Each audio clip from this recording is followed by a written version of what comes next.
La pub, c'est tout de suite sur Guérite TV Monde.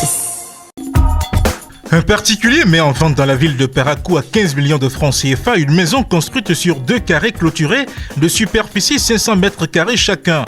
Le terrain est recasé sur le lot du lotissement du port sec de Ganon. C'est une maison composée de 2 boutiques, d'un magasin de type conteneur, de 2 chambres à coucher, d'un salon, d'une arrière-cour, d'une cuisine, plus douche.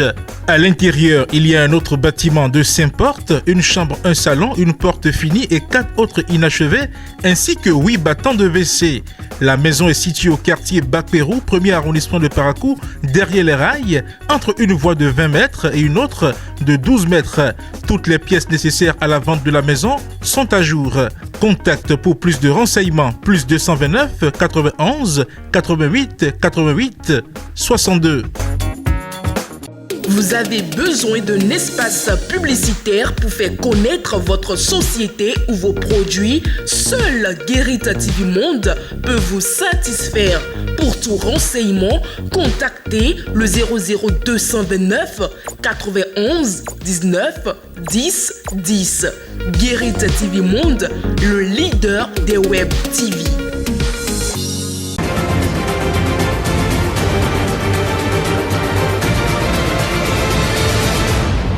Guérite TV Monde, le leader des Web TV au Bénin. Vous suivez en direct le journal sur Guérite TV Monde ce mardi 6 juin 2023. Les titres: nomination de nouveau ministre des Affaires étrangères ce mardi 6 juin 2023. Paulette Adjovi-Yekpe n'est plus la remplaçante d'Aurélien Agbenossi comme annoncé. On en parle dans ce journal. Prestation de serment des membres de la Cour constitutionnelle 7e mandature ce mardi 6 juin 2023 au Palais de la Marina. L'identité du nouveau président de cette haute juridiction en matière constitutionnelle est connue. Il s'agit du professeur Dorothée Sosa. Et puis signature de pacte d'amitié et de collaboration ce lundi 5 juin 2023 entre l'association des communes de l'Atlantique et du littoral du Bénin et celle des municipalités italiennes. La mairie de Ouida met les petits plats dans les grands pour favoriser le développement des communes de la Cale. Précision dans un instant. Voici tout, voilà tout pour les titres.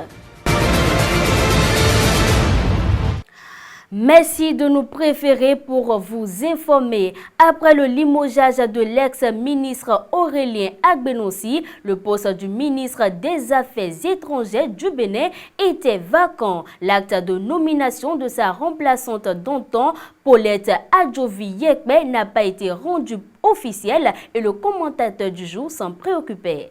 Suivez-le. Aurélien Agbenossi n'est plus le ministre des Affaires étrangères du gouvernement de Patrice Talon. En tout cas, depuis 2 semaines que les médias en parlent, aucun démenti officiel et formel n'a été apporté. À cela, d'autres indices comme l'absence de Aurélien Agbenossi en Conseil des ministres successifs, son absence à la réunion du chef de l'État avec tous les ambassadeurs du Bénin à l'extérieur convoqués à Cotonou fin mai, et puis son absence aux côtés du président Talon à l'investiture du président nigérian Bola Tinubu. Nombre d'analystes et d'observateurs de la chose politique pensaient que juste après les échanges que le chef de l'État a eu avec les ambassadeurs béninois à Cotonou, le décret de nomination de la pressentie au poste allait être pris et rendu public. Mais jusque-là, rien. Qui remplace au juste Agbenossi? Est-on tenté de demander pourquoi ça met plus de temps? Et pourquoi également ce non-silence du côté de l'exécutif qui peine à situer l'opinion sur cette actualité? S'il est vrai que seul le président de la République a le pouvoir discrétionnaire de nommer qui il veut et suivant son agenda, il n'en demeure pas moins qu'à défaut de pouvoir au poste de ministre des Affaires étrangères, le gouvernement peut informer sur celui ou celle qui a su l'intérim. Ce qui pourrait aussi situer plus d'un, c'est pourquoi pas la prise d'un acte pour rattacher officiellement le département ministériel en question à tel ou tel autre ministère. Le récent remaniement ministériel a déjà montré que cette dernière option est possible, à moins que Patrice Talon continue de négocier en coulisses pour le retour au poste de son ministre. Et là, il aura donné raison au commun des Béninois qui pensent que Oreni Agbenonsi n'a pas été limogé mais a plutôt démissionné. Les prochains jours pourraient mieux nous édifier. Et à l'instant, nous venons d'apprendre que notre ministre des Affaires étrangères a été nommé dans la soirée de ce mardi. Cheikhoun Bakary est désormais le nouveau patron de la diplomatie béninoise. Avant sa nomination ce jour, il était le conseiller aux investissements du président de la République. Dans une autre dimension à présent, les 7 sages de la 7e mandature de la Cour constitutionnelle ont prêté serment ce mardi 6 juin 2023 au palais de la Marina en présence du chef de l'État, Patrice Talon. Il remplace ainsi ceux de la 6e mandature avec à leur tête le président Razak Hamouda Issifou. Que peut-on retenir de ces personnalités qui conduisent aujourd'hui les rênes de cette haute juridiction? Charles Albondawi nous élucide. Michel Adjaka est l'un des magistrats qui siège à la 7e mandature de la Cour constitutionnelle. L'homme a vu sa cote de popularité monter en 2014 à l'occasion de l'introduction au Parlement d'un projet de retrait du droit de grève aux magistrats. Alors président de l'Union nationale des magistrats du Bénin, il avait conduit plusieurs mouvements de grève ponctués par des marches sur l'Assemblée nationale du Bénin. Le tonitruant syndicaliste d'alors est dès ce 6 juin 2023 l'un des 7 sages de la Cour. L'autre magistrat de cette mandature est Nicolas Assogba. Il totalise plusieurs années d'expérience dans le secteur judiciaire. Ancien directeur de cabinet au ministère de la Justice, il était avant sa désignation à la Cour le représentant des magistrats à la Commission électorale nationale autonome Sénat. Aliya Gouda Bako est également magistrate. Au ministère de la Justice, elle fut antérieurement directrice de cabinet et totalise par ailleurs plusieurs années d'expérience dans l'appareil judiciaire. Au titre des juristes de haut niveau, professeurs ou praticiens du droit, il y a le professeur Dandi Yamou, professeur agrégé en droit public.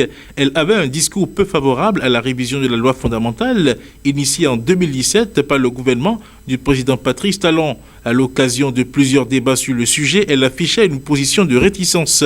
Avant sa désignation comme sage à la Cour, professeur Dandi Yamou était conseillère à la Chambre administrative de la Cour suprême. Ceux qui vont siéger en tant que personnalité de grande réputation professionnelle sont Vincent Akapo et Mathieu Adjovi. Le premier fut maire de la commune de Dogbo entre 2010 et 2020, soit 2 mandats de 5 ans exécutés à la tête de cette commune du Koufo. Il est l'un des premiers soutiens politiques du président Patrice Talon. Quant à Mathieu Adjovi, il a siégé à l'Assemblée nationale comme député de la 8e législature. Ami très proche du président de la République, il a longtemps été à la tête de l'association interprofessionnelle de coton AIC.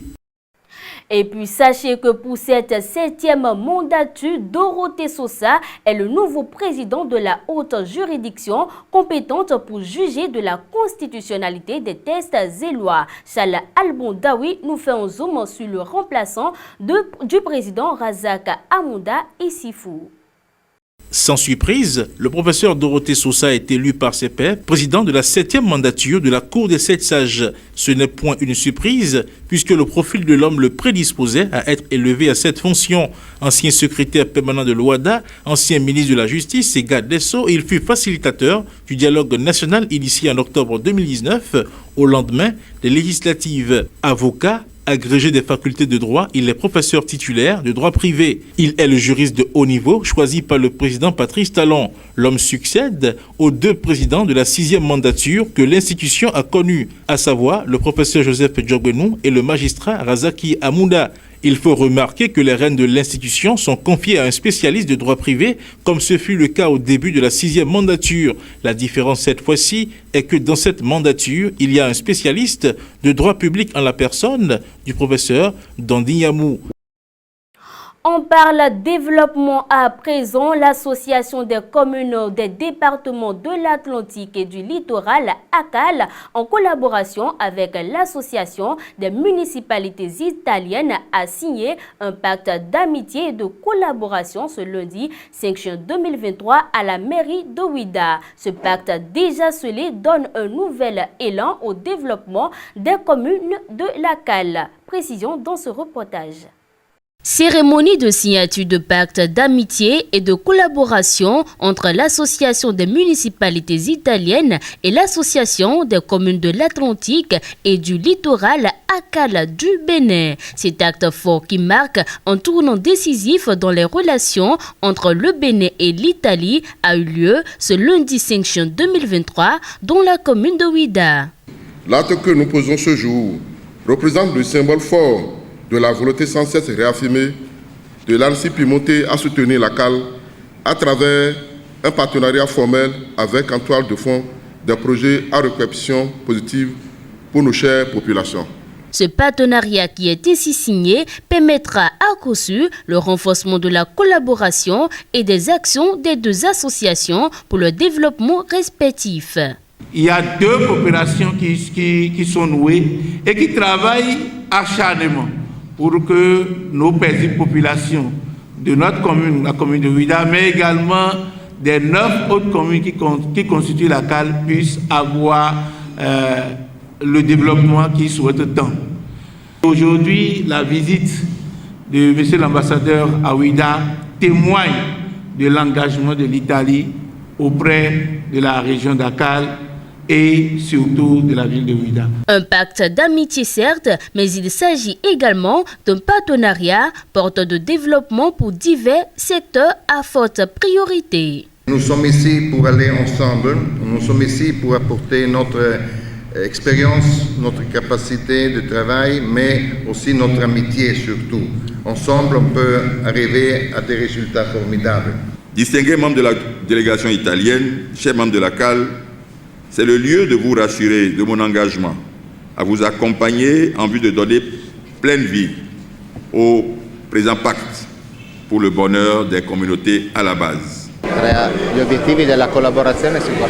L'amitié nous donne le cadre de référence pour nos projets de coopération entre les deux associations, mais surtout ça nous donne l'élan pour élargir la coopération à d'autres communes piémontaises qui souhaiteront collaborer avec des communes béninoises. Il faut préciser que cet accord, signé ce lundi 5 juin, a une durée de validité de 3 ans. La page sportive à présent pour boucler cette édition après la publication de la liste des joueurs du Sénégal pour le compte du match de la 5e journée des éliminatoires de la CAN 2023. L'entraîneur des Guépards du Bénin en a fait de même. Voici l'ossature de cette liste de 25 joueurs. Face aux hommes des médias dans la matinée de ce mardi 6 juin 2023, le sélectionneur des Guépards du Bénin a dévoilé une liste de 25 joueurs, 3 gardiens de but, à savoir Saturnin Alagbé, Serge Obassa, Marcel Dandinou. Au poste de défenseur, voici ceux qui sont retenus: Youssouf Assogba, Cédric Rontonji, Khaled Adenon, Olivier Verdon, Mohamed Tidjani, Rachid Moumouni, Rabiou Sankamao, Brandon Agounan.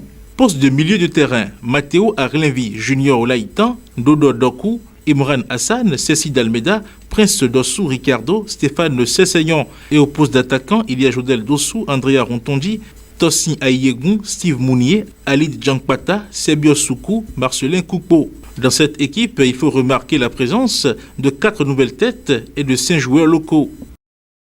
C'est sur cette information sportive, mesdames et messieurs, que nous refermons cette édition. Merci d'avoir été des nôtres. On se donne rendez-vous pour demain pour une autre édition. Le leader